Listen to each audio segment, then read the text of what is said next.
চলে আসলাম আরেকটা নতুন ভিডিও নিয়ে।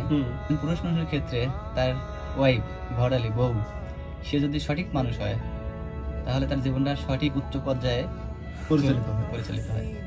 এমনই এক ভিডিওতে দেখুন।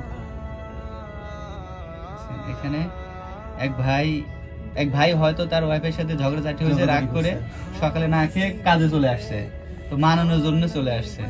আমাদের বাড়ি থেকে চলে আসছে কোনে কর্মস্থলে, স্বামীর কর্মস্থলে। এটাই তো সৌন্দর্য, এটাই তো ভালোবাসার সৌন্দর্য, এটাই তো মেয়ে মানুষ, এটাই সংসার, এটাই জীবন, এটাই সুখী। এটা লাখ লাখ কোটি টাকা যার বিলিয়নিয়ার, তাদেরকে এই সুখটা আছে, এই ভালোবাসাটা তাদের মধ্যে আছে। দেন মানানোর জন্য সর্বোচ্চ চেষ্টা করতেছে, কিন্তু বারবার বলে হাত দিতেছে, মেশিনের সুইচ বন্ধ করে দিতেছে। এখন ভুলটা যদি বার করে দিব, এবার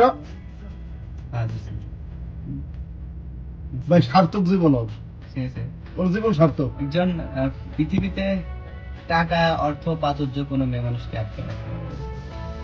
হাজার হাজার কোটি টাকার মালিক, তারও মেয়ের অভাব নাই, হাজার হাজার হিউজ দেখতেন। এখন একটা সংসার সুখী হতে হলে বিশ্বস্ততা, ভালোবাসাটা আগে প্রয়োজন। হয়তো তারই দোষ ছিল বা তার ওয়াইফের দোষ ছিল, দোষটা জারি থাকো যেভাবে থাক, মানায় নিতে। হ্যাঁ, মানায় নিয়ে যে সংসার করতে না পারে তার তো জীবনের সংসার নেই, তার জীবনটাই নেই, জীবনটাই পিতা। ও জীবনে কোনো মূল্য না। দেখেন, ইয়ে চলে আসছে, স্বামী রাগ করে বাসা থেকে চলে আসছে, এই জন্য সে কর্মস্থলে চলে আসছে। স্বামী মানা যেভাবেই হোক মানা নিয়ে বাসায় যাইতে হবে, সেই লক্ষ্যে সে এখানে চলে আসছে, সে লক্ষ্য পূর্ণ করছে। তাকেও ধন্যবাদ, তার স্বামীকেও ধন্যবাদ। তো আমরা যারা নতুন দাম্পত্য জীবন শুরু করেছি বা নতুন দাম্পত্য আছে, তো তাদের প্রতি অনুরোধ বা সাজেস্ট যে সংসারে দু এক কথা নিয়ে কাটাকাটি হতেই পারে, ঝগড়াঝাটি বাড়তে পারে, এই জন্য ছেড়ে দিবেন, মারধর করবেন এমন কিছু না। সবাই সাথে মানিয়ে নিতে পারলেই জীবন সুন্দর। আর জীবন সুন্দর হওয়াটা খুব জরুরি, না হলে এই দাম্পত্য জীবনে যদি কলহ শুরু হয়, নরকের কোনো অংশ কম না।